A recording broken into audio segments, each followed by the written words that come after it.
Bismillahirrahmanirrahim. Assalamualaikum warahmatullahi wabarakatuh. Perkenalkan, nama saya Imamah Afriani dari kelas B1 Administrasi Publik Universitas Muhammadiyah Sidoarjo.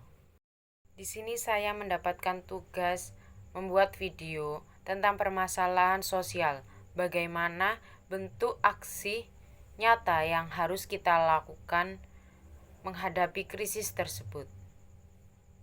Masalah sosial di Indonesia dapat terjadi dari ruang lingkup yang kecil hingga yang besar.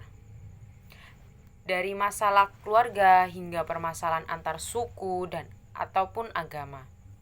Timbulnya masalah sosial dapat merugikan masyarakat dan mengganggu keseimbangan fungsi sosial. Contoh masalah sosial di Indonesia antara lain, yang pertama kemiskinan, yang kedua pengangguran, yang ketiga kesenjangan sosial, yang keempat pendidikan yang rendah, dan yang kelima kenakalan remaja. Saat ini masalah sosial yang paling menonjol di Indonesia adalah kemiskinan dan pengangguran yang semakin membanyak. Saya akan menjelaskan permasalahan sosial kemiskinan di Indonesia. Kemiskinan adalah keadaan ketika seseorang tidak mampu merawat dirinya dan menyesuaikan taraf hidup di suatu kelompok. Masalah kemiskinan sering terlihat di beberapa negara berkembang. Umumnya kemiskinan timbul karena adanya faktor psikologi, budaya, maupun biologis.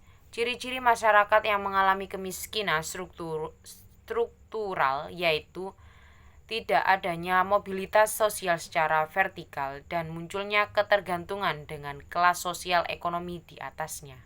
Penyebab kemiskinan di Indonesia yaitu yang pertama terbatasnya lapangan pekerjaan, yang kedua rendahnya pendidikan, yang ketiga kebutuhan yang tinggi, dan yang keempat adalah akses sumber daya yang terbatas.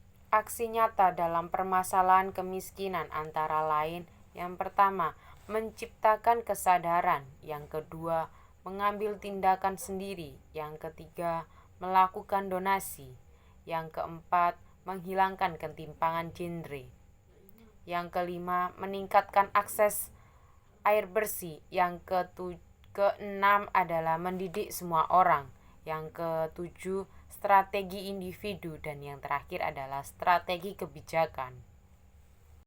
Ada beberapa program pemerintah untuk mengatasi kemiskinan di Indonesia, antara lain beras raskin untuk masyarakat, yang kedua jaminan kesehatan masyarakat atau Jamkesmas, yang ketiga kartu Indonesia Sehat atau KIS, yang keempat kartu Indonesia Pintar atau KIP, yang terakhir itu adalah program Keluarga Harapan yaitu PKH. Dengan demikian penjelasan dari saya mengenai permasalahan kemiskinan di Indonesia. Apabila ada salah-salah kata, mohon maaf sebesar-besarnya dan terima kasih. Wassalamualaikum warahmatullahi wabarakatuh.